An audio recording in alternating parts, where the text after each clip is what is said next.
Well, thank you everybody for your attendance this afternoon, and I do give you a very warm welcome on behalf of the Socialist Equality Party. Our meeting is entitled Oppose British Extradition Order, Free Julian Assange. And I think the fact that there are so many participants in the meeting and from different areas of the world is indicative of the depth and level of support which exists throughout the world for Assange's freedom. My name is Cheryl Crisp. I'll be chairing today's meeting. And just to give an outline of the format, we will have two speakers. They will, after my comments, will deliver their reports. We will then open up for discussion, questions and answers. On June the 17th, Priti Patel, the British Home Secretary, approved Julian Assange's extradition order to the US after the UK Supreme Court ruled that there were no legal questions over assurances given by the US authorities on Assange's likely treatment when returned to the United States. This decision gives the green light to his extradition to that country, which could lead to his facing 18 espionage charges and, if convicted, could result in a 175-year prison sentence. That prospect has hung over his head for 3 years, and it is nothing but state-imposed torture. His legal team has appealed the decision, but the central issue is going to be the mobilisation of opposition to his rendition from ordinary people, from the working class throughout the world, and to step up the fight for his release, that anything like that will happen. In a perspective, on June the 20th this year, Oscar Grenfell, who will be one of our speakers, outlines succinctly the accusations against Julian Assange. Let me cite just part of his article. What is Assange accused of?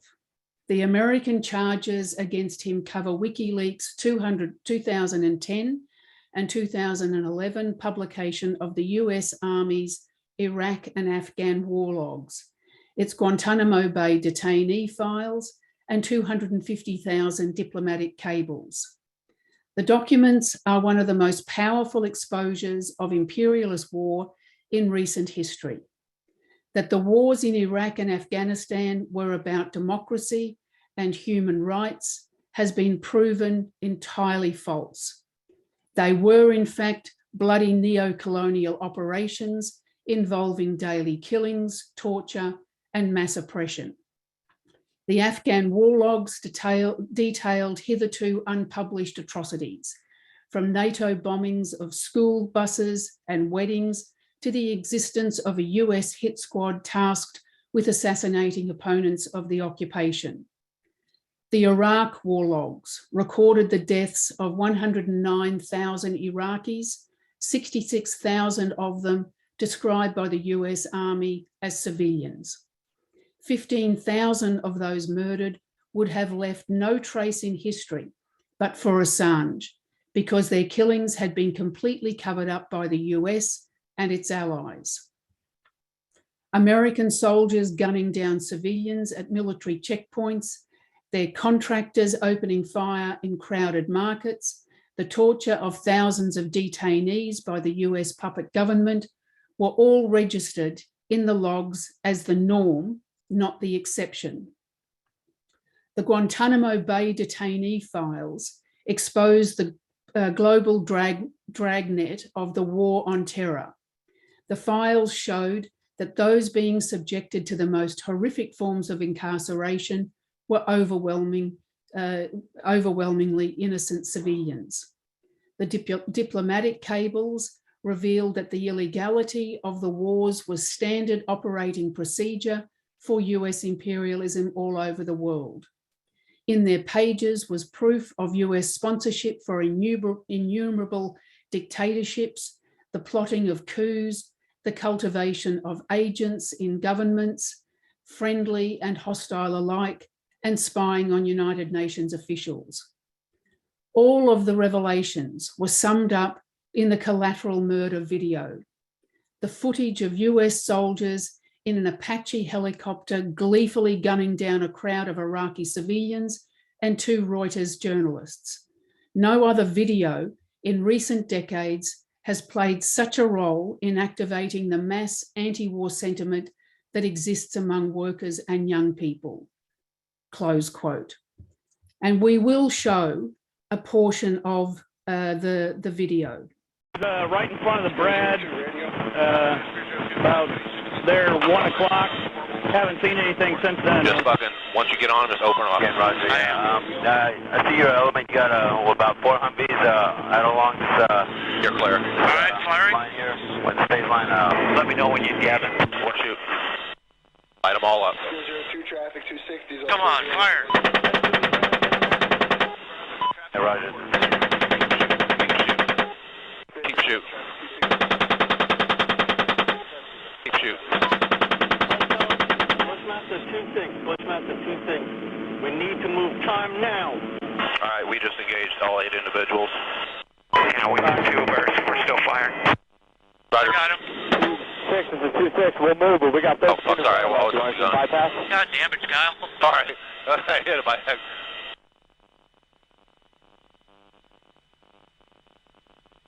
All right, you're clear. All right, I'm just trying to find targets again. Bushmaster 6, this is Bushmaster 2-6.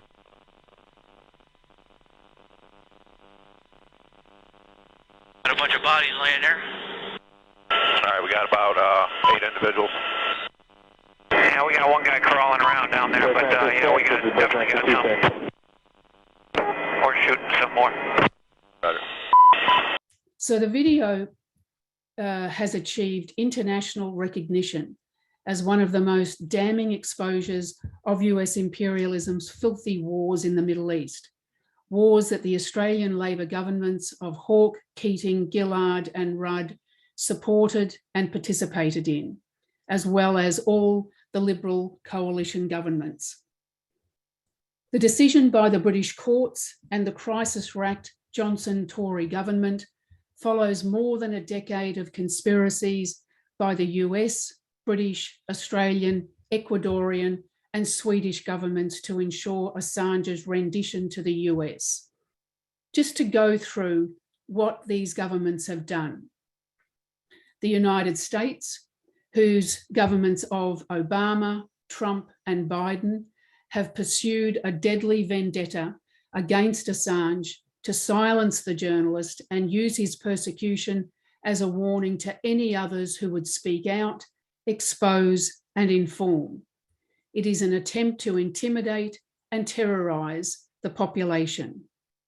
Sweden, by demanding his extradition to that country to answer questions regarding bogus sexual assault allegations, claims that were finally withdrawn because they were so transparently false.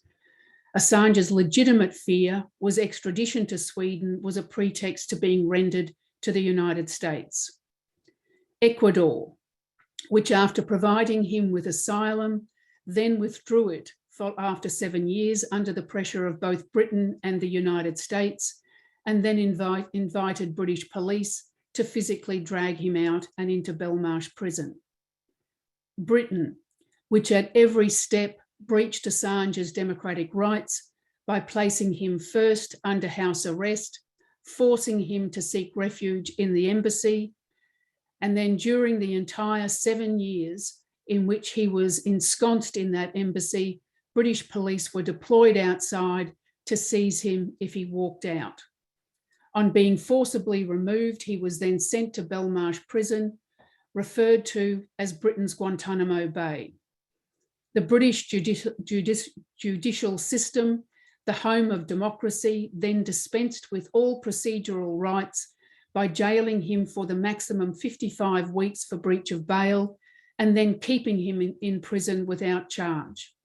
He has been locked in solitary confinement where the British prison system has overseen his physical and psychological decline.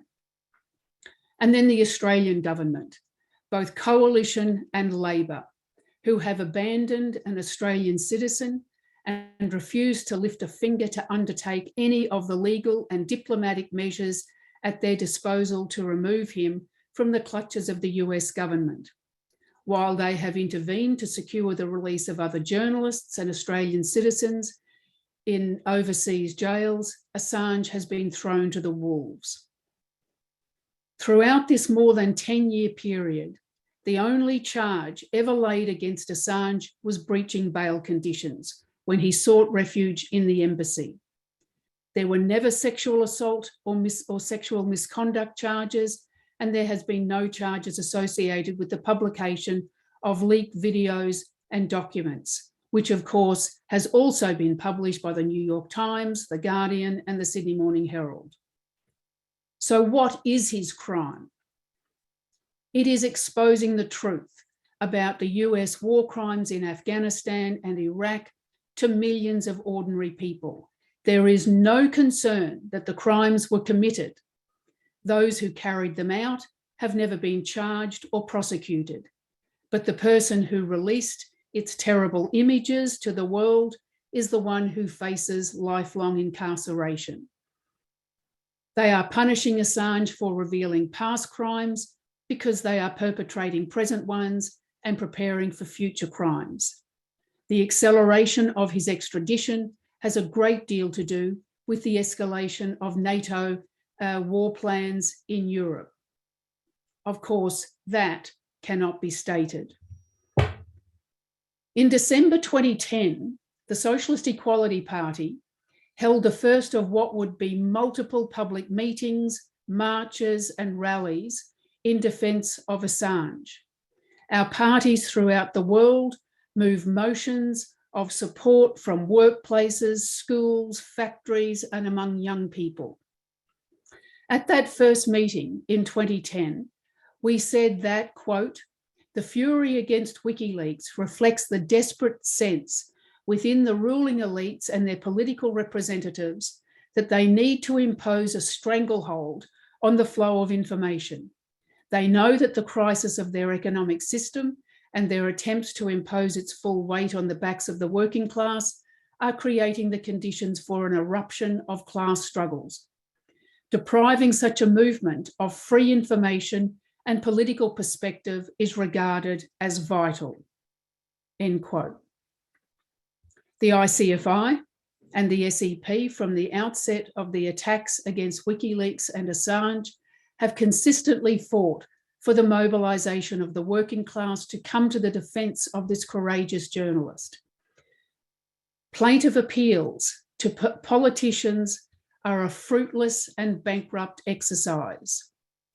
Again, just to quote that first meeting, because our party was the first and has been the most consistent political organisation that has fought for the defence of Julian Assange.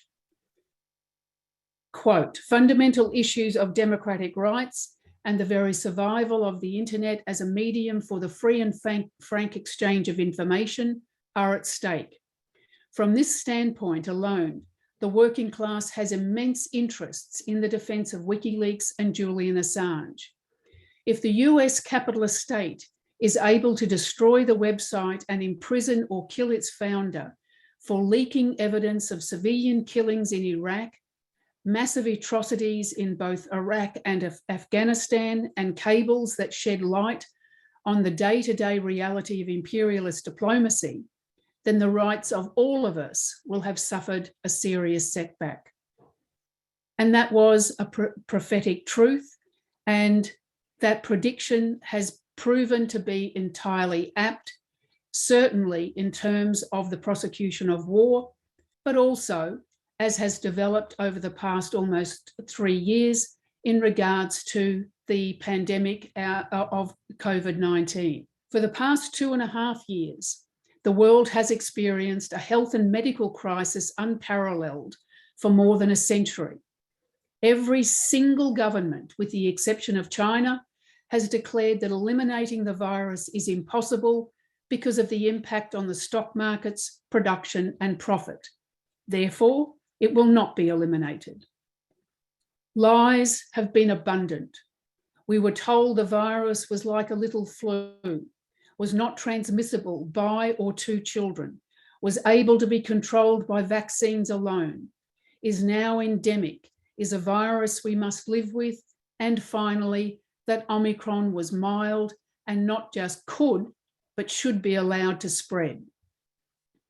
As the Australian Chief Medical Officer, Paul Kelly, declared in December 2021, Omicron was our best Christmas present. Since that infamous statement, almost 8,000 people in Australia have died from this variant alone. 80% of the more than 10,000 people who have died in Australia did so since he uttered those words. The same policy and the same outcome exists throughout the world. In Britain, from December 2021, another 30,000 people have died of the 180,000 total death toll. In the United States, almost 220,000 of the more than 1 million have died since that period. A new wave is being predicted of the BA4 and 5 variant of Omicron, which is predicted to be more infectious and more deadly. But far from governments adopting scientific measures to combat this new and more deadly wave, it is science and scientists who are finding themselves being silenced in the example of Julian Assange. One such medical practitioner, Dr. David Berger, an Australian doctor, has from the outset of the pandemic advocated through multiple media platforms for measures to eliminate COVID-19 and save lives. That entirely justifiable role as a doctor has led him to be accused of unprofessional conduct and being subjected to harsh disciplinary action by the Medical Board of Australia, because his message cuts across the policy of the Australian government, who in December 2021 adopted a let-it-rip approach. There can't be open and honest discourse because the truth would provoke opposition to that policy. If people were openly told, you have to open the schools because businesses need parents back at work. If teachers were told that your job now is being transformed to minders to oversee the children, your children who will inevitably be infected, as will you and your families, well, teachers would not carry that out.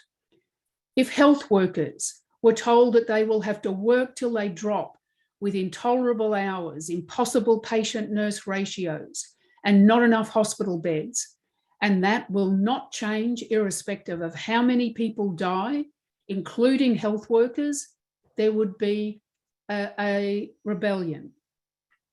If the population was told that money will be found for tax cuts to the rich, money will be found for exponential increases in defence funding, in funding for war, but there is nothing for health, there is nothing for education or social programs, of course, there would be a rebellion.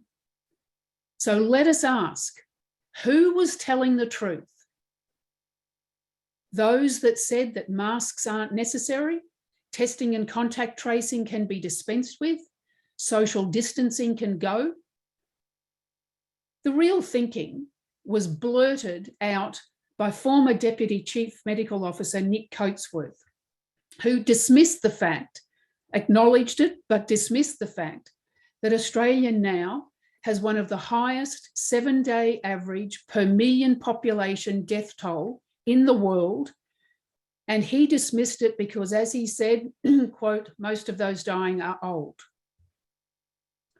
Or was it the principled medical doctors, epidemiologists, and the World Socialist website who have fought for a program and policy of elimination and the priority of life and health over profit?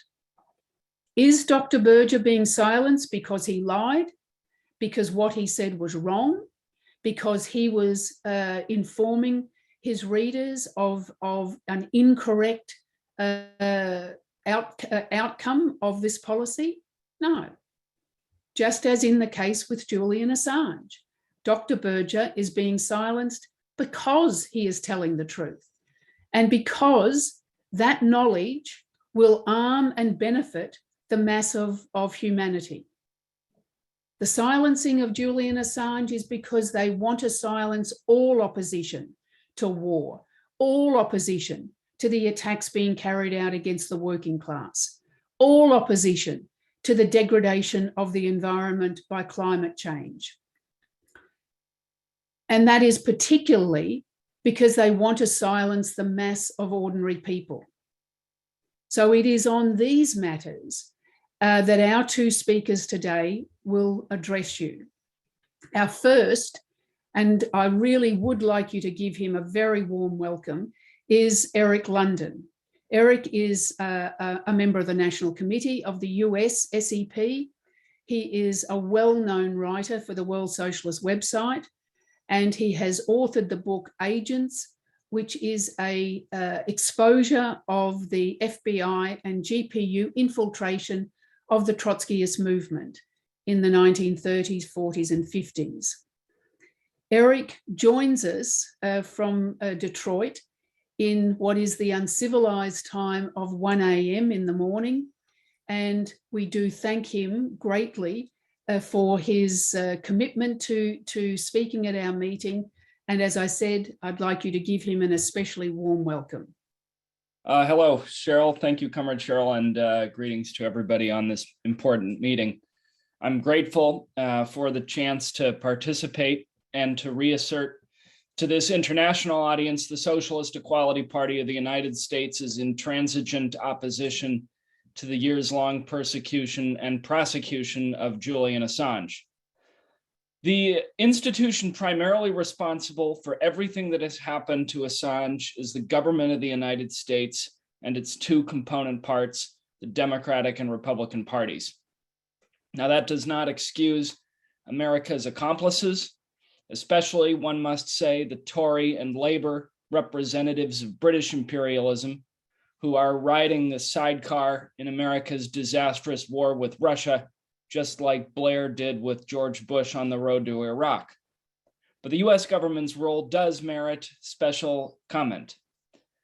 In the United States, the society is so unsettled that one can measure the seriousness of an issue in reverse proportion to the amount of attention it is given in the corporate press. By this measure, the ruling class certainly recognizes the Assange case as a tremendously important assault on the democratic rights of the entire world's population, which must not become widely understood. For this reason, the population is not allowed to come within a 10-foot pole of the truth. The name Assange is essentially absent from the publications of the far right to those of the pseudo-left, outside of the usual slanders. And as far as the two-party duopoly that dominates and suffocates the political system is concerned, there are only two legitimate positions vis-a-vis Assange: kill him or lock him up for life.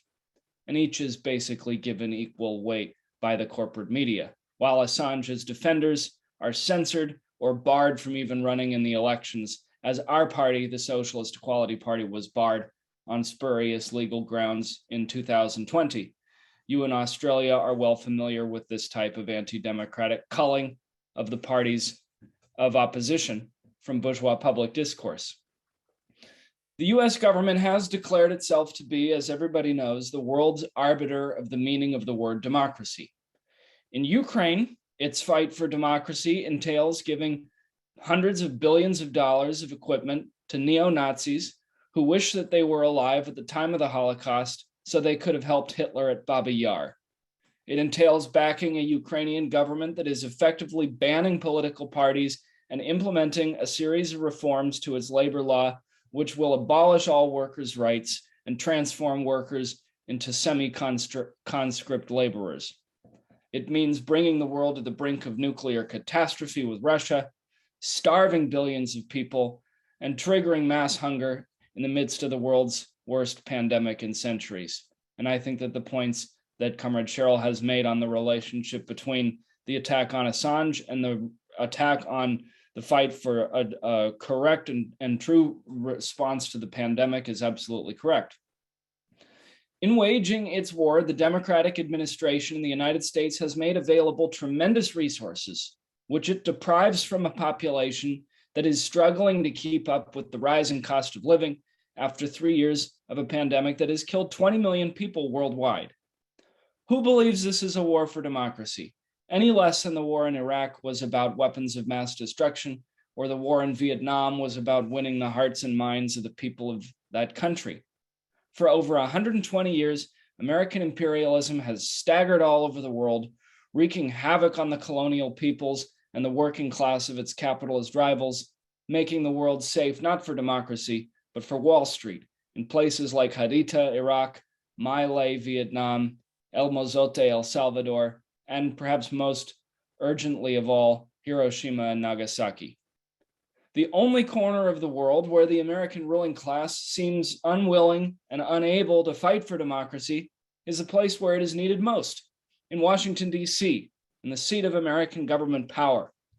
We are a year and a half out from the events of January 6th, 2021, when Donald Trump and a substantial section of the Republican Party conspired with a network of fascists and Supreme Court justices to overthrow the government and establish a presidential dictatorship. Today, all the main conspirators are free and plotting a second attempt for the next elections in 2024. Democrats, meanwhile, insist on saving the Republican Party and working with their so-called colleagues to prosecute the interests of American imperialism worldwide and to effect a display of national unity at home in the United States. As everybody knows, daily mass shootings, police killings, reactionary decisions from the courts expose the lie that there is any semblance of national unity in a society as unequal as the United States. And when a handful of unelected judges appointed by presidents who lost the popular vote strike down the right to abortion, the response of the Democrats, who control the White House and both houses of Congress, is to urge people to vote. In this shining city on a hill of democracy, the Supreme Court is now openly threatening to illegalize gay marriage, contraception, and attack a whole slew of democratic rights. Such a political establishment cannot tolerate the freedom for the likes of Julian Assange. That is why the CIA has hounded him, why the US government exerted tremendous pressure on the government of Ecuador to force him out of the embassy in London, why the corporate media slanders him as a terrorist, and why the affluent middle class hates him and believes the phony sexual assault allegations laundered by the intelligence agencies of the US and Great Britain and aired in the yellow pages of The Guardian and the New York Times. In a typical article on Assange's arrest in 2019, the New York Times stated as fact that Assange has, quote, morphed into a tool of Russia's election interference, end quote, and that WikiLeaks, quote, published democratic emails stolen by Russia as part of its covert efforts to help elect President Trump, end quote. The anti-Russia narrative promoted by the Democratic Party and the media relentlessly has been used not only to justify the persecution of Assange, but to prepare the population for war against Russia. Now, let's not pass on too quickly from the role of Assange's self-proclaimed left opponents or their equally pathetic siblings, his fair weather friends. Such figures come in many shapes and sizes, but they all omit the same stench. Take Jeremy Corbyn, for example, who barely spoke about Assange when he was the leader of the Labour Party and had every camera in Britain pointed at him, waiting to hear what he had to say. Only now, from the contemplative isolation of his humble English garden, does Corbyn find the sudden inspiration to speak ever so softly against the extradition in a tone of a peaceful country priest. And meanwhile, Keir Starmer and the Labour Party conspire with the Tories to lead Britain into war with Russia. Then there are those like Owen Jones, another prominent Labourite, who claimed to oppose the extradition, but gave legitimacy to the bogus allegations of sexual assault cooked up against Assange in order to turn middle-class public opinion against him. Jones tweeted when Assange was arrested that, quote, "The accusations of women against Julian Assange need proper justice in Sweden," end quote. Even though the announcement of Espionage Act charges at that time were an open admission that those allegations were merely a pretense to arrest Assange as a spy of a country to which he has never even claimed citizenship. Labor is terrified of the emerging strike wave of British rail and airport workers and desperate to hold together the British state so that it can wage its war in Eastern Europe. The response of the American pseudo-left has been the worst of all. Take Alexandria Ocasio-Cortez, whose fair leaves spread in the media limelight like the marigold in the sun's eye, but whose role is to turn young people away from revolutionary socialism so that their egalitarian aspirations wilt in the dark and dank shade of the Democratic Party apparatus. In a 2020 interview, Ocasio-Cortez told The Intercept, quote, "I think there are considerations and concerns around Assange, just to be completely frank," end quote. In the interview, Scahill then says, quote, "I'm not trying to get you to endorse Julian Assange," to which Ocasio-Cortez laughs and responds, "Yeah." When Assange was arrested, she told Fox News that she understands, quote, "folks who disagree or are troubled by Assange's past." Now, in the spirit of complete frankness, Ocasio-Cortez is not similarly troubled by American imperialism's past. How else can she and Bernie Sanders and the entire slate of Democratic Socialists of America in Congress justify voting for the $40 billion in military aid that the Biden administration ran through Congress in May? This bill not only endorses waging war with a nuclear power, it provides $17 billion to the defense industry and expresses the pro-imperialist Shachtmanite character of the DSA. I'll leave Mr. Albanese and the ALP to my Australian comrades who have been warning for years that all appeals to this organization for Assange's liberty will fall inevitably on deaf ears. But I want to just stress, the International Committee of the Fourth International and the Socialist Equality Parties around the world have not based ourselves at any point on hopeless pleas to the authorities and representatives and kind-heartedness of the representatives of the pro-war pseudo-left. We always oriented our appeals for Assange's liberation to the working class, basing our approach on the understanding that capitalism in the imperialist epoch is absolutely incompatible with democracy. In his 1916 work, Imperialism and the Split in Socialism, Vladimir Lenin defined imperialism as, quote, reaction all down the line. In both war and domestic policy, Lenin explained, quote, finance capital strives for domination, not freedom.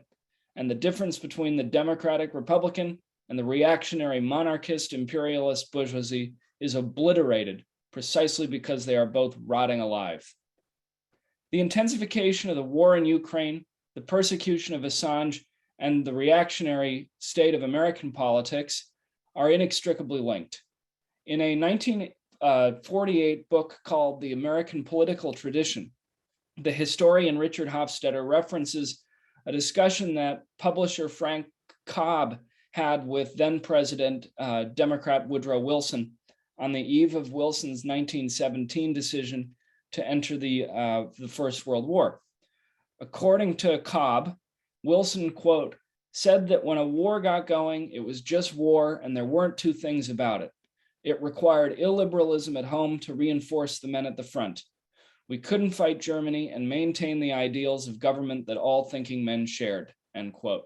And then Cobb quoted Wilson as saying, quote, to fight, you must be brutal and ruthless, and the spirit of ruthless brutality will enter into the very fiber of our national life, infecting Congress, the courts, and the policemen on the beat, end quote. It's not accidental that the First World War produced the passage of the Espionage Act of 1917, under which Assange is being prosecuted. Signed into law between the February and October revolutions in Russia, and just weeks after US entry into World War I, it has an odious history that touches so many of the crimes of the American imperialist state. It was used to prosecute Socialist Party leader Eugene Debs for speaking out against World War I, and it inspired the passage of the Smith Act of 1940, which was used to convict 18 members of our own movement, then known as the Socialist Workers' Party, in Minneapolis for our opposition to World War II. It was used to murder Julius and Ethel Rosenberg and was amended in 1950 by the McCarran Internal Security Act, that cornerstone of McCarthyite law in America. It was the basis for the prosecution of Pentagon Papers whistleblower Daniel Ellsberg, as well, of course, as the prosecution of Chelsea Manning and Edward Snowden. I want to conclude by also mentioning briefly those who are principal defenders of Assange, but who view the intervention that the Socialist Equality Party has waged in the working class as pointless or even counterproductive, scaring off support from within the state and the capitalist political establishment. The last 6 months have witnessed an unprecedented upsurge in the working class all over the world. Mass protests and strikes have exploded due to the rapidly rising cost of inflation, greatly exacerbated by the US-NATO sanctions, which they call humanitarian, but which are throwing hundreds of millions of people to the brink of starvation. It is significant that one of the largest social explosions currently taking place is in Ecuador, a country where Assange has massive support and where a movement of the working class demanding the reinstatement of his citizenship and a cessation of the extradition process would represent a significant source of strength for him. More importantly, strikes are also growing in the center of world imperialism, especially in the US and Britain, as also in Spain and France. And the global underpinning this process is the globalization of the world economy, which has raised up a working class that is more interconnected, more powerful than ever before. But above all, what is required is political leadership. The Arab Spring and the global wave of social protests in 2018 and 19 shows that spontaneous mass anger, no matter how courageous, is not enough to bring about an end to imperialist war, austerity, attacks on democratic rights, anti-immigrant chauvinism, and environmental degradation. What is needed is socialist leadership. That's why the revolutionary situation that is developing in Sri Lanka is so important to the working class of the entire world. Yesterday, tens of thousands or hundreds of thousands of Sri Lankans who confront massive shortages of food, gas, and basic medical supplies demonstrated across the country, culminating in a mass demonstration on Galface Green in the capital of Colombo. Protesters ransacked the presidential palace, taking swims in the president's pool, lifting weights in his gym. The prime minister offered his resignation, but it was immediately clear that this would not be sufficient. And so for the first time, President Rajapaksa has announced that he will step down. But even if this does happen, it will not resolve the crisis. The Sri Lankan bourgeoisie has decades of experience in maintaining social stability under the impact of mass opposition from below. And that's why the Socialist Equality Party of Sri Lanka has formally rejected a request by a main capitalist opposition party that it join in a coalition of bourgeois and pseudo-left parties to prop up capitalist rule in the island in order that a new regime of IMF reforms may be imposed on the Sri Lankan masses. The Socialist Equality Party will have nothing to do with such reactionary traps. Our party is fighting to mobilize the workers and peasants of Sri Lanka for the repudiation of all foreign debt, the abolition of the executive presidency, the abrogation of all police state laws criminalizing protests, the nationalization of the major industries to meet the needs, imminent needs of the masses of Sri Lankan people. I want to, just as I conclude, play a couple of clips of the demonstrations that have broken out.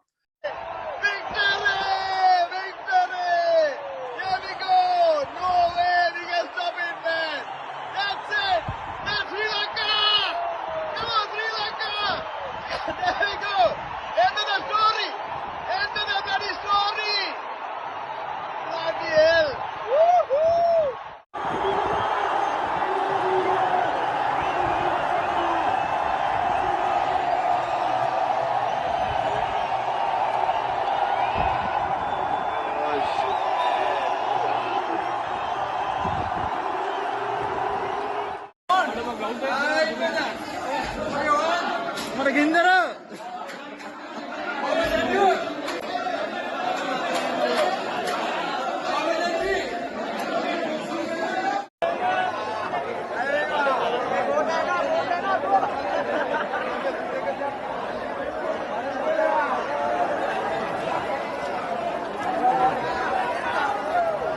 So I'll conclude, but the point that I want to stress in showing these videos is that what is required and what this meeting is introducing is political leadership, socialist leadership. And it's on this basis, on the basis of an international socialist perspective, that the working class will mobilize for the liberation of Julian Assange and for the socialist transformation of the world economy. Thank you. Thank you for having me on this meeting. Thanks very much, Eric. I think the points that you've made are really very important, and certainly the clips, but also your contribution highlights to what demographic, to what our organizer, in that sense, force do we appeal to, do we orient to, and that is the working class. The mobilisation of the working class with a perspective, with an analysis, with a program that will meet the needs, certainly for the release of Julian Assange, but also for the necessary tasks that the working class itself faces from a system which threatens all. Our next speaker is Oscar Grenfell. And Oscar is, I'm sure, well known to you all. He is a writer for the World Socialist website. He has written extensively on the developments, the fight in defence of Julian Assange. And he's also a National Committee member of the SEP and the IYSSE convener in this country. And he will be speaking to you on the situation which exists in this country and the relationship of the political tasks which confront workers here in regards to the new Albanese government, and also the role that government has played since coming to power in the defence of Julian Assange. So I'll leave it to you, Oscar. Yeah, thanks very much, Cheryl, and I'd like to welcome everyone to this meeting. We called this event under conditions of a real outpouring of support for Julian Assange. Hundreds of thousands of people spoke up on social media against Patel's extradition announcement. This development didn't come as a surprise to the Socialist Equality Party. For years, we've explained that Assange is still viewed as a hero by broad sections of workers and young people. Despite media blackouts and more than a decade of slander, they recognise that he's a courageous journalist being persecuted for exposing war crimes. The key question we confront is how this sentiment can be taken forward in the fight to free Assange. Clearly, this is a struggle that requires organisation and initiative. Meetings like this one must be called and promoted, articles and information distributed, resolutions passed, and campaigns held to raise awareness and understanding. But I think, as Eric's really emphasised, the critical question is political perspective and leadership. That requires an assessment of governments, political parties, and also an analysis of why it is that Assange is being persecuted with such ferocity and effort. For some time, there have been two basic lines among those who defend Assange. Several organisations, such as the official Don't Extradite Assange group in Britain, say that it's necessary to make moral appeals to prominent politicians. Maybe tugging at the heartstrings will make them hold off on attacking Assange. These sorts of groups have promoted illusions in one capitalist figure after another, from Jeremy Corbyn, the fraud and pseudo-socialist who wouldn't even fight the Blairites in his own party, to Donald Trump, the fascistic former president of the United States. Now, we say very clearly that all of this is a complete dead end. Assange's persecution is rooted in the crisis of capitalism and the response of the ruling class to that crisis, which is war abroad and authoritarianism at home. His freedom will be won not by begging the capitalist establishment, but by waging a political fight against it. And that requires the mobilisation of the working class, the only social force that defends democratic rights and can end imperialist war. This issue has come up in relation to the new Labor government in Australia. There are some who say that Australia's Prime Minister, Anthony Albanese, should be given time. To back this up, they point to vague comments by Labor ministers about possible representations to the US and Britain. The Labor government might not want to talk about Assange in public, as people say, but just maybe behind closed doors, they're working to secure his freedom. On the part of some people, this is frankly wishful thinking and desperation for something to be done. With the journalists and the political figures who are pushing this line, however, it's a very different matter. Just to cite one example, you have Bob Carr, who was Labor's foreign minister in 2012 and 2013. In that capacity, he didn't lift a finger for Assange, but now he's pontificating that Assange's supporters must be patient. Don't criticise PM Albanese for saying he won't use a megaphone to defend Assange, Carr tweeted last month. Now, the clear aim of this is to diffuse the outpouring of support for Assange that we've seen over recent weeks. Carr's message is for Assange's supporters to keep quiet and leave Albanese alone. But Labor's position on Assange is very clear, and it's identical to that of the former Liberal government. When Priti Patel announced that she'd approved extradition, Labor's Foreign Minister Penny Wong and the country's Attorney General Mark Dreyfus issued a statement. They didn't condemn the decision, brand this as a frame-up, or demand that the US and British governments stop their campaign to destroy an Australian journalist and citizen. Instead, Wong and Dreyfus wrote, quote, "The Australian government notes the decision of the UK Home Secretary to extradite Julian Assange to the United States." Later on, the Department of Foreign Affairs and Trade will continue to offer consular assistance to Mr. Assange, noting that Australia is not a party to Mr. Assange's case, nor can the Australian government intervene in the legal affairs of another country. Now, in plain English, what that means is that the British and US governments can do whatever they like to Assange, and Labor will sit by and take note. The response of Defence Minister Richard Marles was identical. Going to quote, he said last month, "This is a matter for the United Kingdom. Like any Australian citizen facing legal proceedings abroad, he will be provided with consular assistance." As Assange's family have said, such consular assistance is worthless. It amounts to monitoring the progress of his extradition and deteriorating health, not from the standpoint of stopping either, but in order to limit political fallout. In practice, it entails Australian officials asking for copies of Assange's private medical records and offering to deliver him occasional newspapers. This is the opposite of the diplomatic and legal intervention that the government is obligated to provide to a citizen being persecuted abroad. There are multiple cases that could be cited: the release of David Hicks from Guantanamo Bay, of Australian journalist Peter Grester from an Egyptian prison, documentary filmmaker James Ricketson, his release from Cambodia in 2018, and academic Kylie Moore-Gilbert, who was freed from an Iranian jail just last year. In each of those cases, Australian governments made high-level diplomatic representations. There are multiple avenues open to the Australian government to do this, from threats to rupture diplomatic relations, the imposition of sanctions, and legal action in the international courts. But it's no great mystery why Labor refuses to take any of these actions to defend Assange. The Albanese government's primary focus has been on foreign policy. In the space of less than 2 months, the government has functioned as an attack dog for the Biden administration's confrontation with China.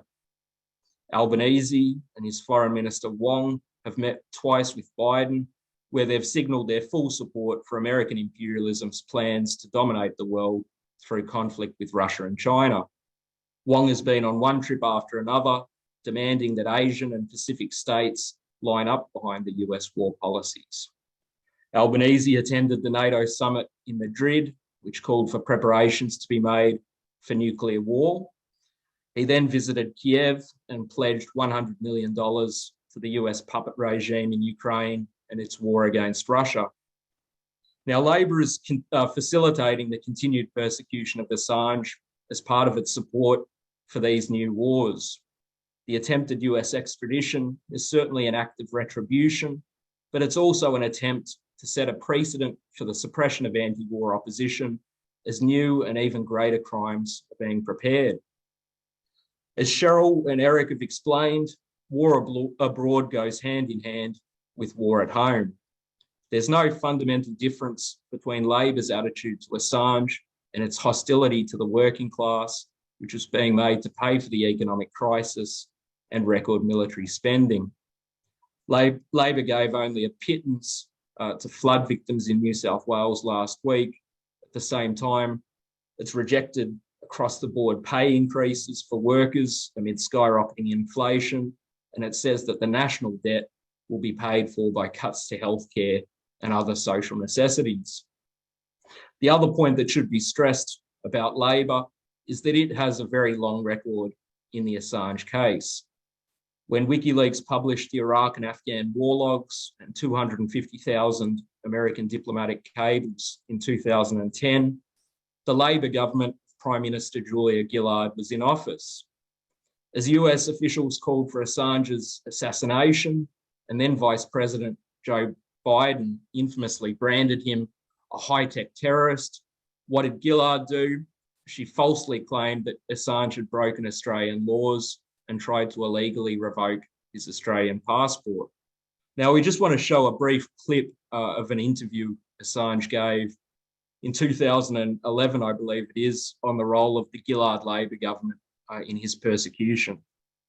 As we've seen with the statements, especially last year, by Gillard and McClellan. Yes, Australia's hardly rolling out the welcome mat for you. That's right. I mean, on the surface, it will all be give the Australian people what they demand.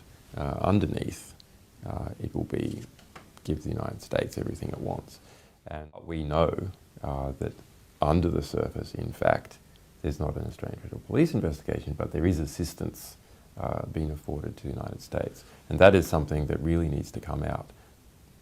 Gillard, McClellan need to disclose all the assistance they have afforded foreign countries against Australians involved in WikiLeaks and the Australian registration of WikiLeaks as an entity. Well, why do you think the PM and other ministers are hostile, or apparently hostile to you? Well, they're co-opted. I mean, the Australian Labor Party has been co-opted in key positions by the United States since 1976. Since the time of Gough, there was a view in Washington that should never happen again. You should never have a rogue Australian Prime Minister going and inspecting secret bases in Pine Gap and so on. It was not to happen again, and it hasn't happened again. I'll ask you directly, do you believe that the Labor government, or the Labor Party, has shown to be compromised in the WikiLeaks material, either what we've seen or what's to come?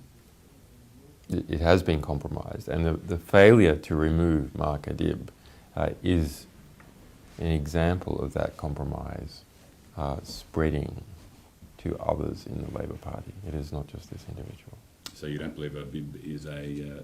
This is not an anomaly. No. The Australian government has refused to say whether it would block my extradition to the United States from Australia, but it has acknowledged that it has the political discretion to do so. The Gillard government has shown its true colours in relation to how it's handled US pressure on WikiLeaks. Australian journalists are courageous, the Australian population is supportive, but Julia Gillard is a cowardly Australian Prime Minister. As Australians, we shall not despair.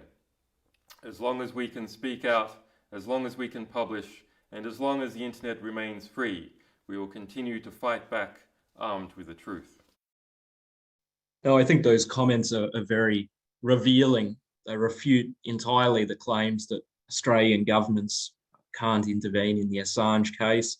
In fact, these governments have been intervening for more than a decade, not to free Assange, instead to aid his persecutors. And it should be added that Albanese was a senior minister in that Gillard Labor government, which Assange directly accused of secretly collaborating with the American authorities against him.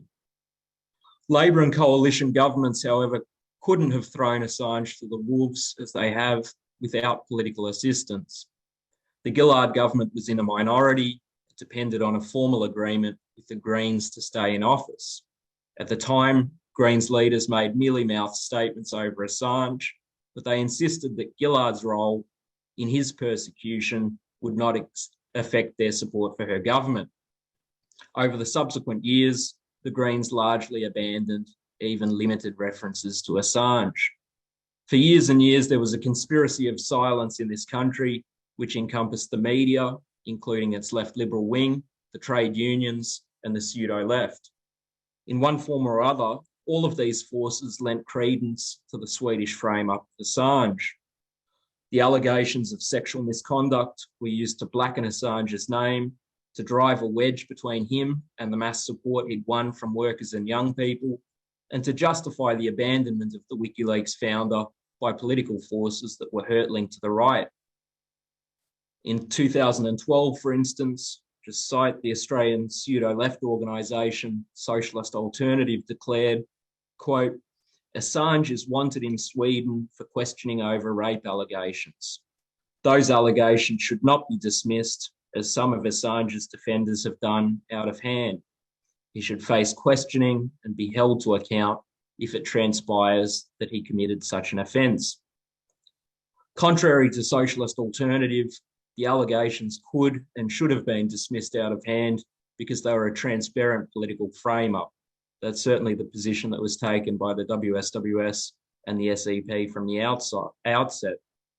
There's not time to detail the innumerable irregularities of the Swedish investigation. We'd be here for hours, but just to cite a few examples, one of the women involved said that her statement had been rewritten by the Swedish police. It was, quote, the police who made up the charges, she told a friend. And the only physical piece of evidence, a torn condom, had no traces of DNA on it whatsoever. That is, if it hadn't been used, it was fabricated evidence. In the course of 10 years, the Swedish investigation was dropped 3 times.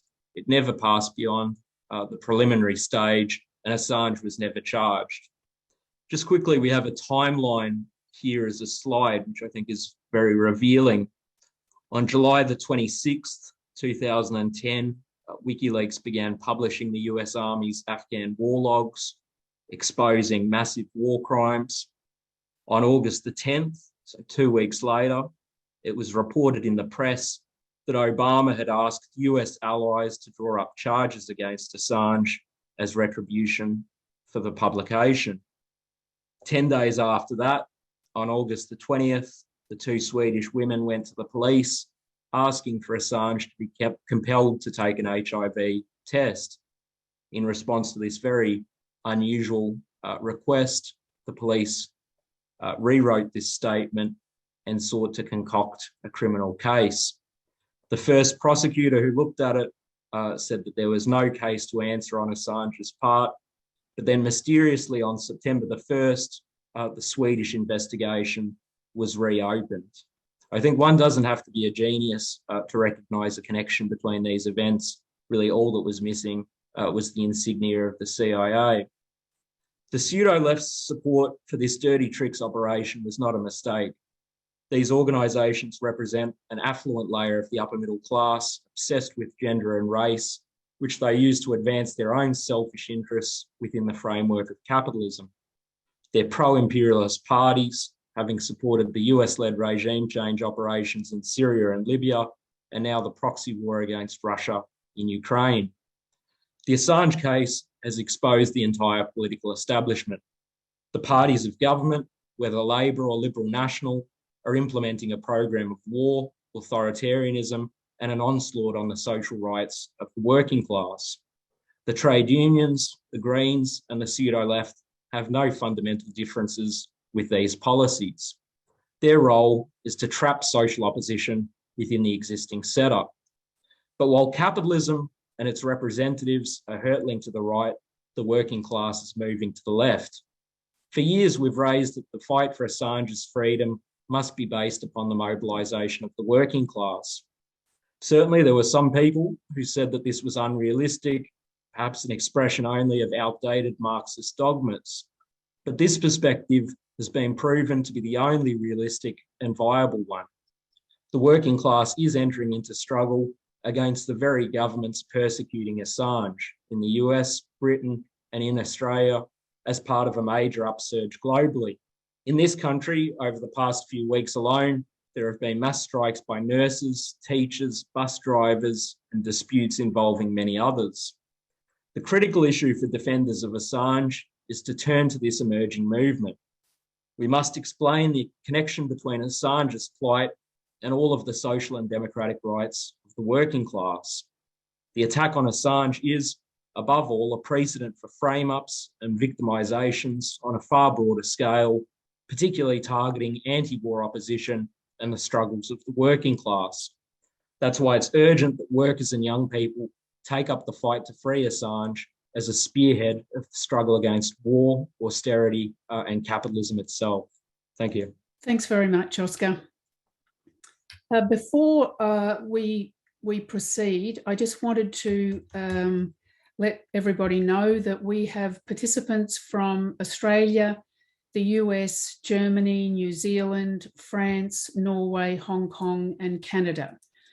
So a very widely represented audience here, which is excellent. We have a lot of comments and questions, and I think there is, look, I don't know whether we're going to be able to get to them all. I certainly hope we can, but we should start.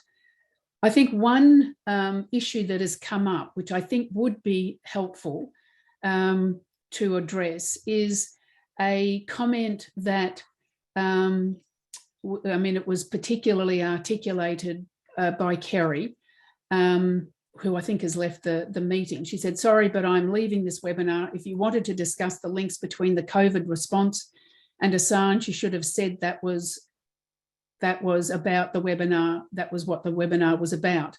I thought this webinar was to discuss how to save Julian Assange and freedom of speech. I'm leaving this webinar. Will continue to follow your reports on Assange's campaign." Which obviously is unfortunate, because we certainly would have answered that. And I will just put to both Eric and Oscar a couple of the points. So there's that point about not discussing anything other than the issues of Assange. And then there is the issue of the criticisms of Corbyn. And there is a couple of comments. No, don't criticise Corbyn. Oh my God, the shite he took. Another one, I think it's very sad to see a socialist group criticise Corbyn, the huge advances he took for raising awareness of socialism. I nearly didn't come to watch this due to the last one doing that. No wonder the left can't get influence when they pull those down who are furthering the cause. And then somebody else, Corbyn has been strong on the Assange issue. They've both been character assassinated similarly. Such splits in the left aren't helpful. Possibly, if we want to address those two initially, and then we can go on to the many other comments that I would ask that, because it is a somewhat large audience, that if you do have comments or questions, if you could put them in the chat, please. So Oscar or Eric, who wants to deal with the questions of Corbyn, and also that we shouldn't link the issue of Assange to any other issues? Yeah, I can make some initial points. I think, it's important that this question has emerged.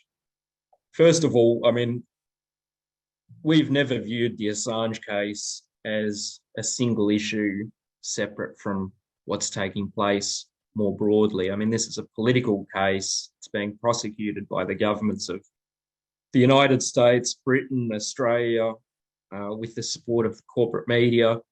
Clearly, there are definite political reasons for that. And to identify those, one needs to look at what these governments are pursuing, what's their program. I think as we've sought to emphasize, we're living through a massive global breakdown of the capitalist system, and all of the questions of the 1930s are back. The response of the ruling elite is war, threatening nuclear conflict, and an onslaught on democratic rights, which necessarily goes hand in hand with that, of which the persecution of Assange is really the high point. But I think one can't understand the present political situation without taking note of the pandemic. This is the overarching experience through which the entire world's population has passed for more than 2 years. And it's revealed certain fundamental truths about social relations, about capitalist society. According to the best estimates, 20 million people have died globally as a result of this virus, but not primarily because of its biological characteristics, because of the response of governments, as Comrade Cheryl reviewed, to a man, with the exception of China. All of them have rejected the necessary safety measures, lockdowns, contact tracing, universal masking, and the like, because of the impact that these measures would have on both production and capitalist profits. That is, governments are allowing workers and the poor to die because the action required to save their lives would impact on the stock market, the fortunes of the ultra wealthy. I think if you're looking at the Assange case, that's highly relevant. These governments are at war with the population. They're carrying out policies that are tremendously intensifying social tensions, and that's completely incompatible with democracy. That's why they're seeking to suppress Assange, extradite him to the United States, and it's precisely the same thing that is being threatened or done against principled medical experts, including Dr. David Berger, whom Cheryl referenced in her opening. He's being placed under sanction, he's being threatened because he's told the population the truth on the issue of COVID. He's given them information through which they can protect their lives, and he's exposed misinformation, the claims used to justify the herd immunity policies. Now, there's a very clear parallel between what he's done and what Julian Assange did in exposing war crimes and showing to the population what these imperialist operations entail. I'll just make those points to start with. May I respond on the issue of Corbyn? You can indeed. Thank you. Well, first of all, I agree very much with the points that Comrade Oscar's just made. Like imperialism, the ruling class's response to the COVID pandemic is a massive conspiracy and a war against the population, in which the truth is covered up. The corporate media has been saying for years and years that this pandemic is getting better, it's going away, the governments have handled it well. You're talking about a situation in which 20 million people have been killed. And with the emergence of the BA5 variant, I don't know what the statistics are like in Australia, but cases of this much more contagious variant are spreading extremely rapidly through Europe and the United States, which is extremely concerning. Just on Corbyn. Corbyn was leader of the Labour Party from 2015 to 2020, a period during which Julian Assange was in London. He was in the embassy. And the argument that we shouldn't attack Jeremy Corbyn because he's peeped up once or twice now that he's living a comfortable life of a British middle class is absolutely absurd. We have to be ruthless in exposing all of those who had any opportunity and refused, as Corbyn did, to lift a finger to help Julian Assange. Now, Corbyn was Corbyn and the Labour Party abused Corbyn's reputation as a pacifist to essentially present the Labour Party as somehow a vehicle for progressive social change. The Labour Party came very close when Corbyn was leader to overthrowing the Tory government.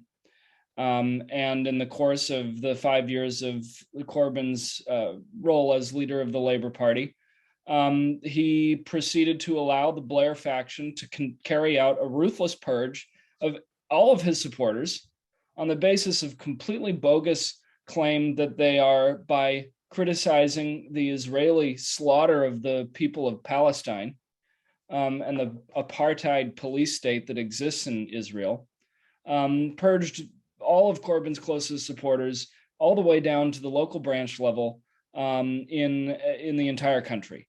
And now you have a Labour Party where, in the midst of a rail strike, in which the leadership is attacking even its own parliamentary members for going out and visiting the picket line.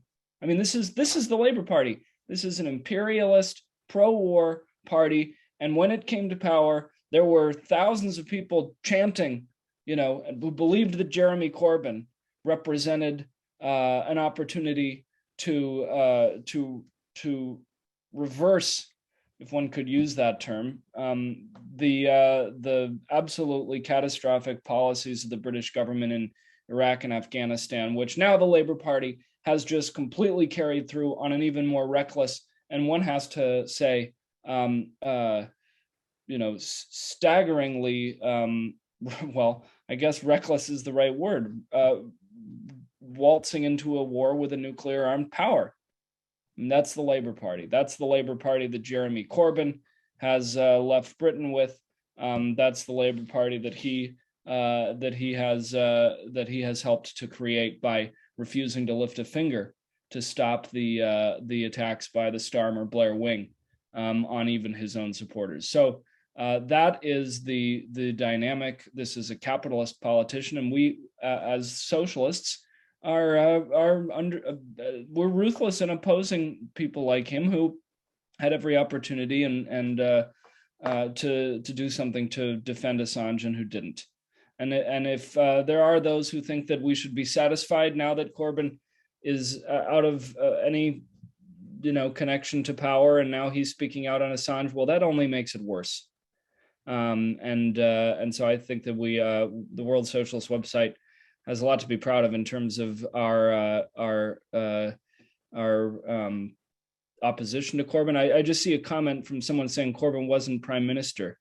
Well, I'm sorry, Corbyn was the leader of one of the two major parties of British imperialism.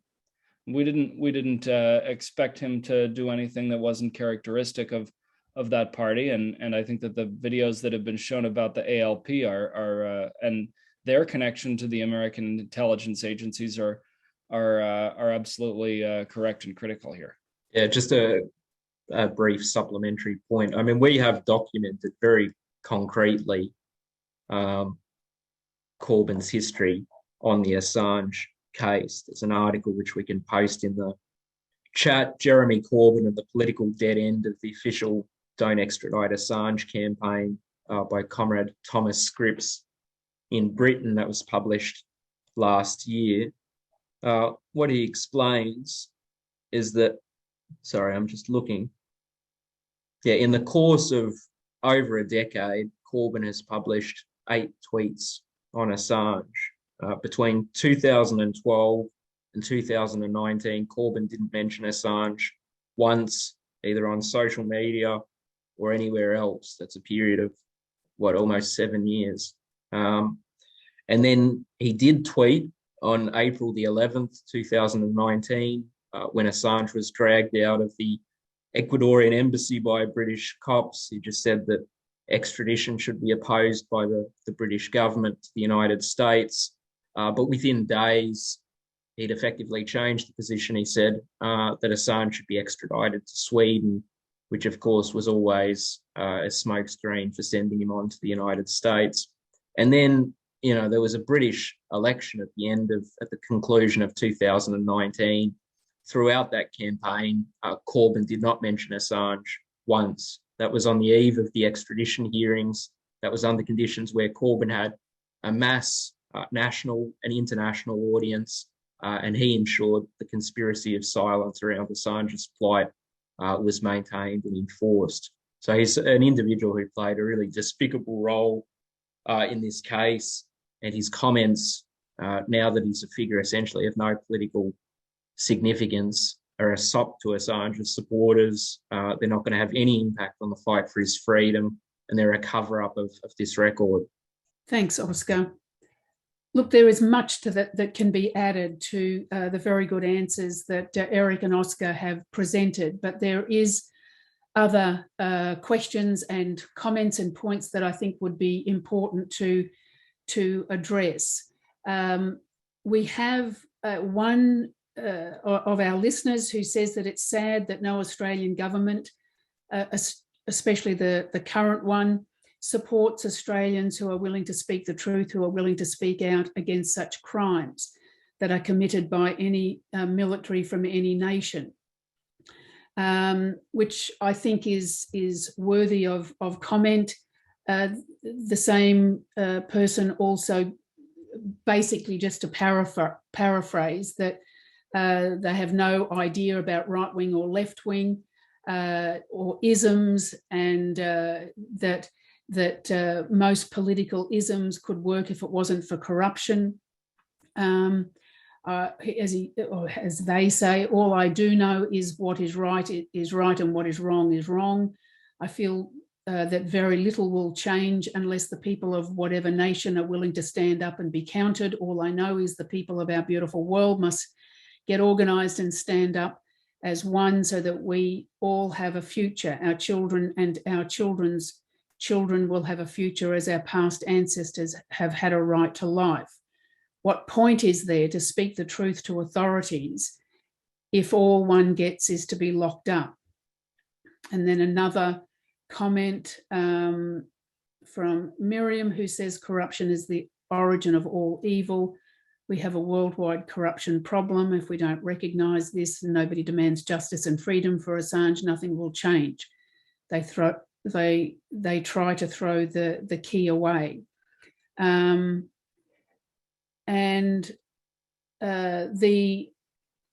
Look, while Eric or Oscar are considering the answers to that, I just wanted to draw your attention to some literature that we do have available if those in the meeting would like to purchase it. These are compilations of articles that the World Socialist website has published between 2010 and 2019.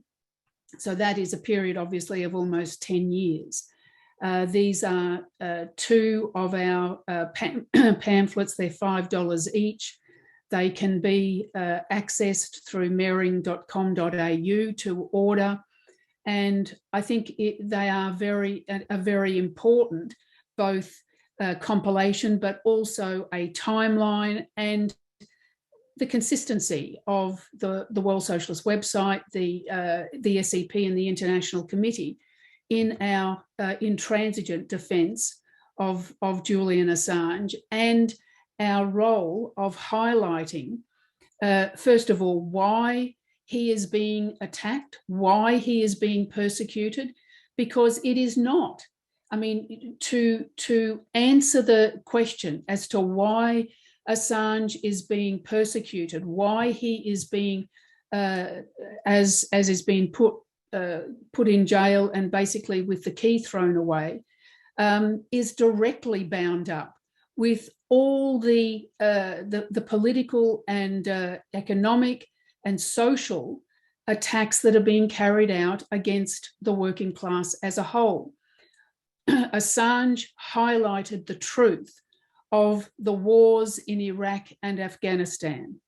Without, I think as Oscar went through, without his and WikiLeaks' revelations, then the vast majority of the world's population would not have, they could have suspected it, and rightly so, but this was able to prove categorically the criminal nature of these wars. And one of the other points that that we have highlighted in another perspective that Assange wrote is that really in the last 50 years, and he highlighted 50 years, there has not been a war that has been launched in which the population was told the truth. As he said, populations do not willingly go to war, and it requires lies, obfuscation, and falsifications in order to force people to do that. But these pamphlets, I think, are a very important outline of the process which he has confronted, which in many ways, you know, one forgets, understandably. There's a lot that's gone on. And so this is part of I think, a necessary part of one's library. The other one is the Quarter Century of War. This is a publication which is a compilation of the articles, particularly written by Comrade David North, but really by, again, the World Socialist website, outlining the development from the first Persian Gulf War of 1990-91, which just preceded but then coincided with the dissolution of the Soviet Union at the beginning of 1992, and the literal quarter century, which quite frankly now is 30 years of war conducted by the United States. This has been undertaken under the auspices of democracy, the defence of human rights, the war on terror, which all have been to really conceal the real aims and perspective of imperialism, whether it be in the Middle East, in Africa, or Asia. But the central orientation in regards to the United States' perspective and targets has been Russia and China. And that perspective has been particularly bound up with attempting through military measures to deal with, overcome the loss of hegemony which US imperialism enjoyed in the aftermath of World War II. That paperback is $30. The e-publication is $13, and I would very much urge all those who are in attendance to purchase it. Oscar, do you want to respond to the issue of corruption? Yeah, I can just make a couple of brief points. I mean, I think clearly, I mean, there's corruption on a vast scale. Politics, the corporate world, and of course, you know, the actions of the military. I think the essential point to make is that this is not the product of individual proclivities, moral failings, or whatever else.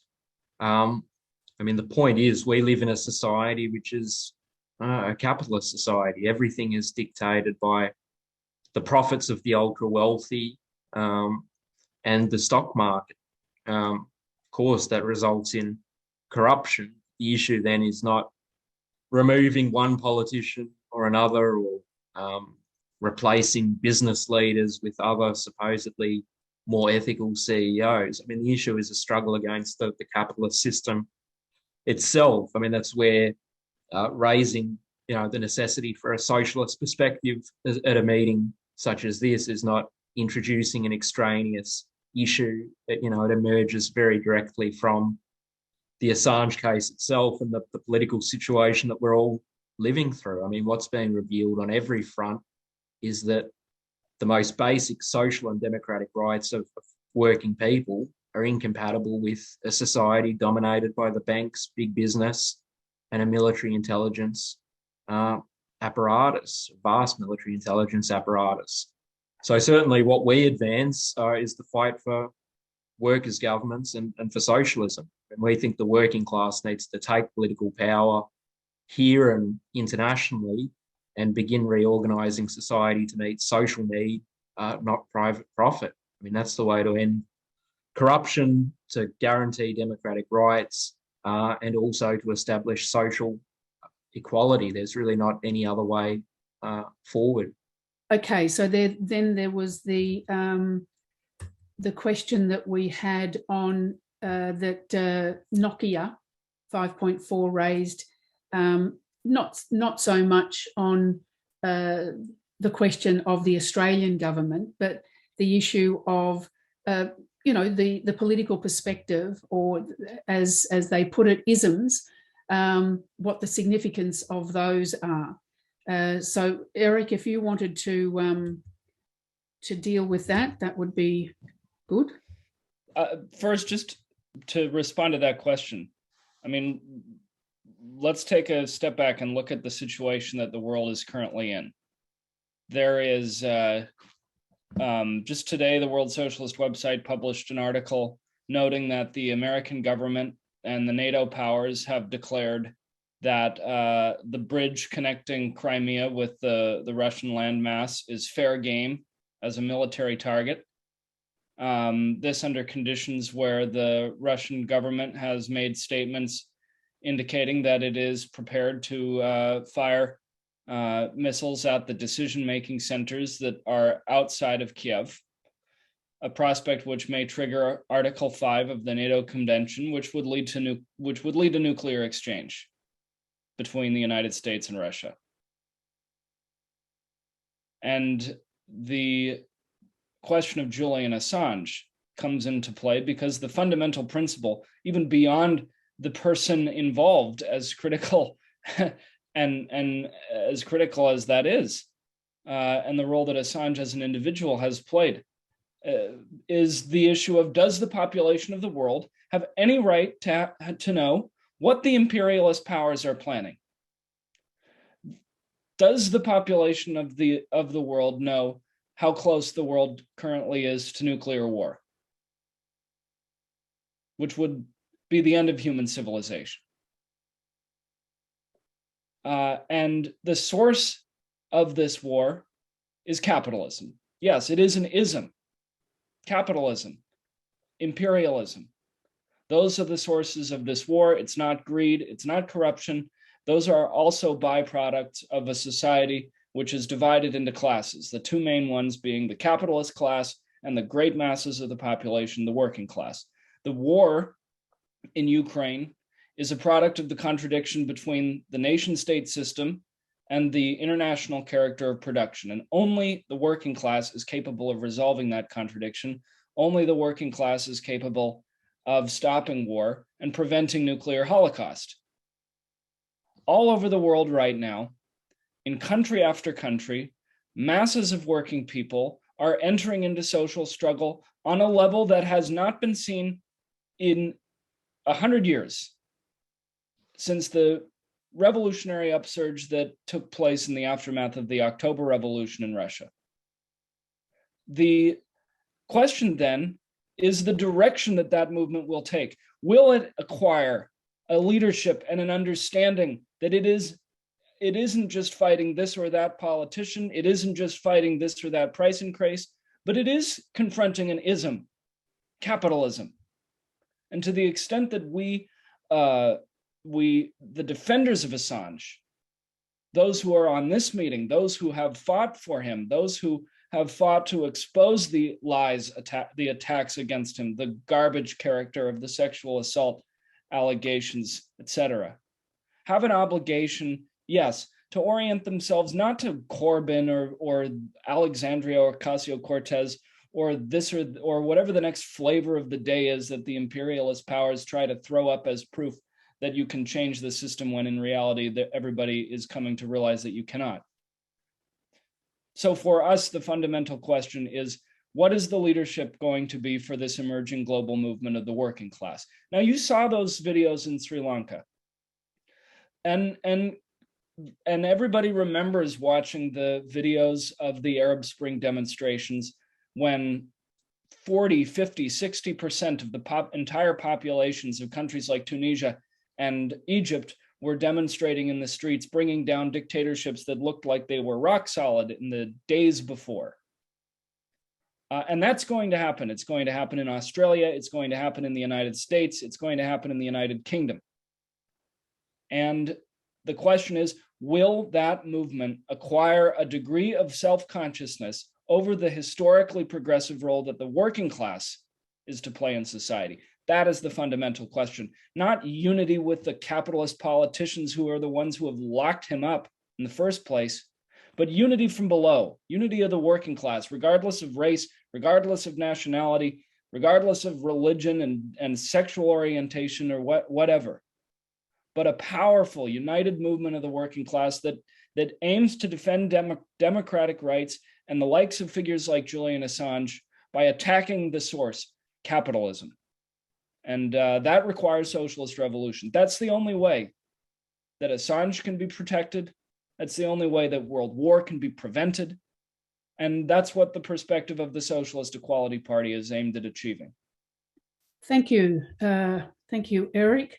Now, there are questions in regards to what are the best ways of fighting for the release of Julian Assange.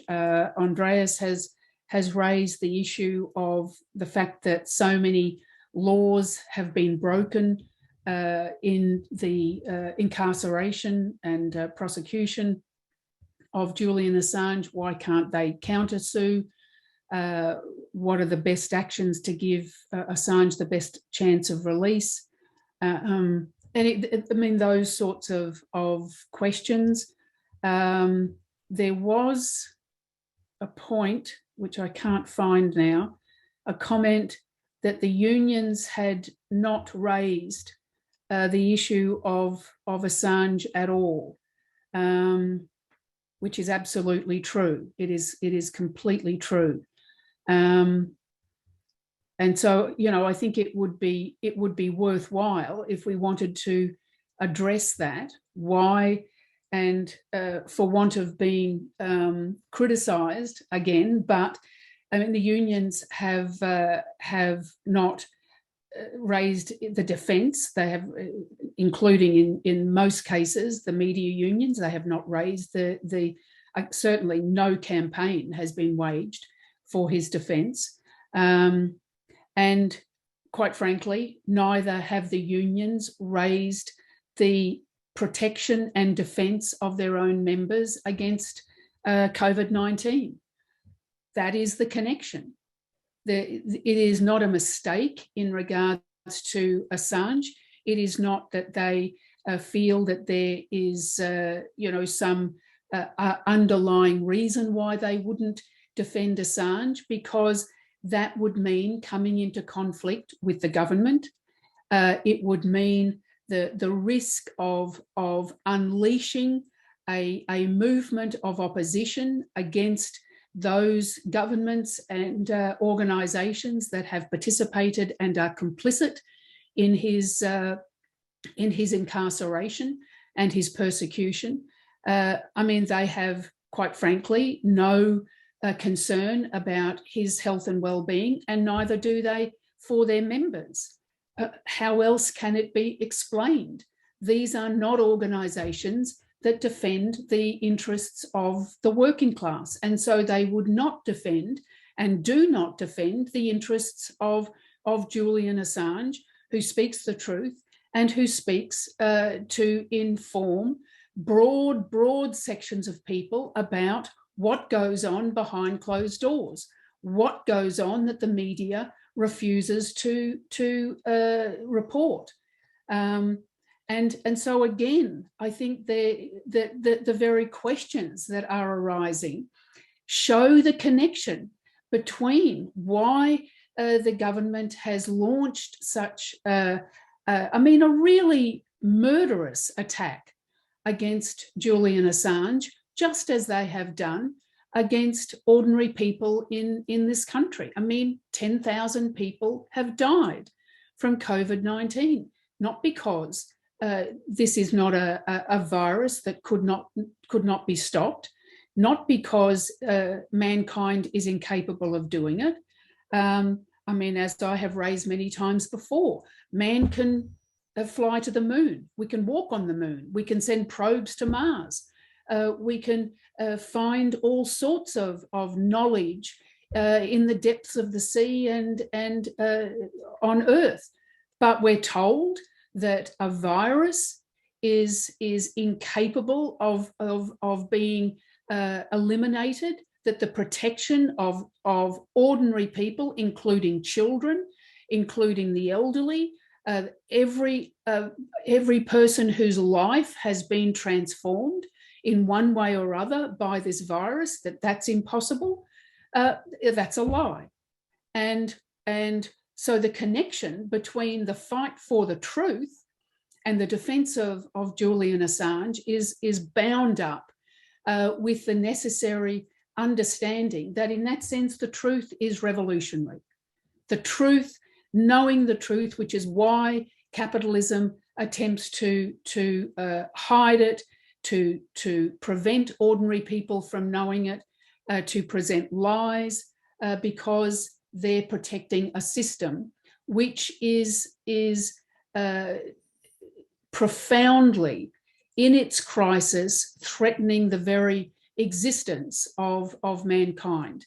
I think as Eric and others have gone through, this war, which is being launched and being prosecuted against Russia, is of course between nuclear-armed states.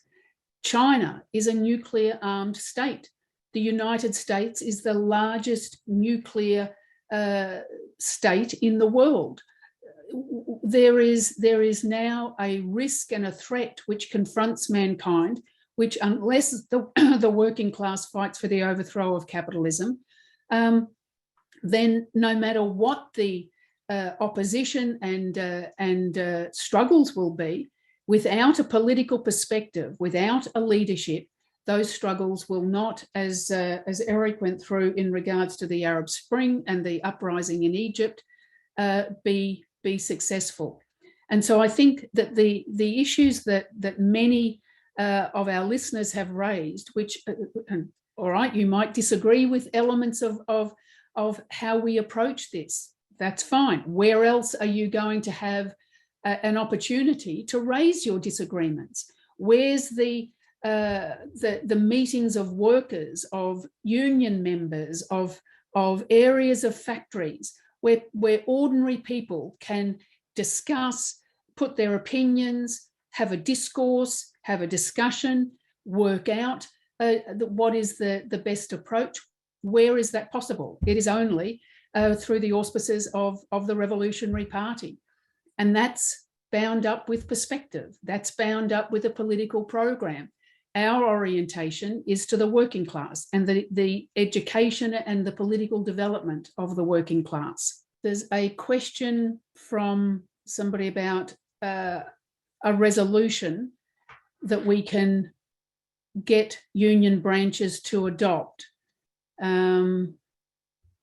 Well, in fact, we will be putting forward a resolution at this meeting that is bound up with mobilising, workers, the people in union branches, in factories and workplaces, to fight to demand that this government, this Labor government, undertakes the necessary measures to secure the release and freedom of Julian Assange. This meeting condemns the persecution of Julian Assange by the American, British, Australian and Swedish governments for exposing the war crimes of the US and its allies. We demand that the Australian government end its collaboration with the legal travesty to railroad Assange into the US courts and instead use all its diplomatic and other powers to secure his immediate and unconditional release. And this is not an appeal to the government. This is directed towards the working class, towards ordinary people, to fight to mobilise them, because it is only through a movement and a mass movement of the working class that that he will secure his release, just as it is only through a mass movement of the working class that the threat of war will be avoided. And so as we are actually getting to the end or towards the end of our meeting, if there's any discussion on that while you're reading that, I'll just outline to you the last two items of literature that we have available today.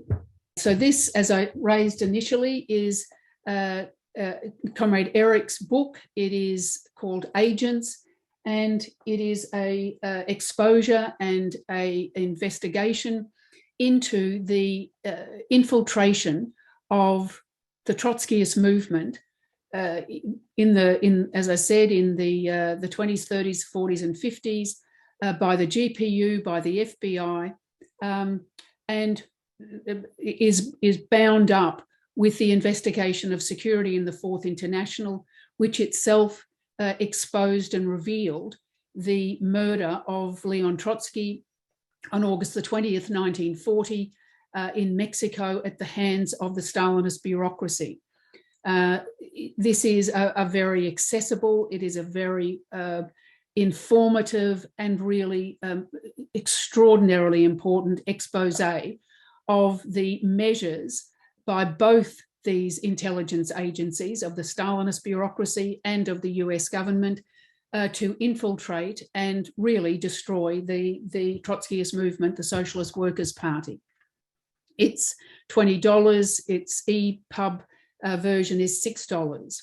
And then the final book that I would recommend to you is our Statement of Principles, the Socialist Equality Party in Australia's Statement of Principles. This is a concise outline of our perspective, our political program, and this is the basis, the agreement with this is the basis of membership of our party, which I would certainly recommend that those who are in attendance today seriously consider. It's $5. The SEP is the Socialist Equality Party. The ICFI is the International Committee of the Fourth International. That is the international body of our movement to which the Socialist Equality Parties in each country are affiliated, because the basis of the Trotskyist movement, of the fight of our movement, is internationalism, the international unity of the working class. That we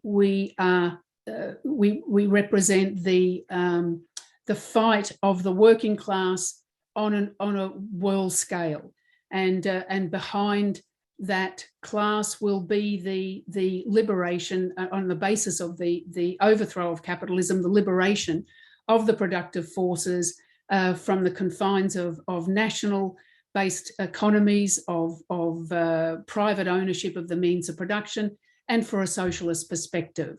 The Trotskyist movement, this is to answer Sally, the Trotskyist movement is the movement that fought against the Stalinist bureaucracy, of which the Communist Party of China is a part.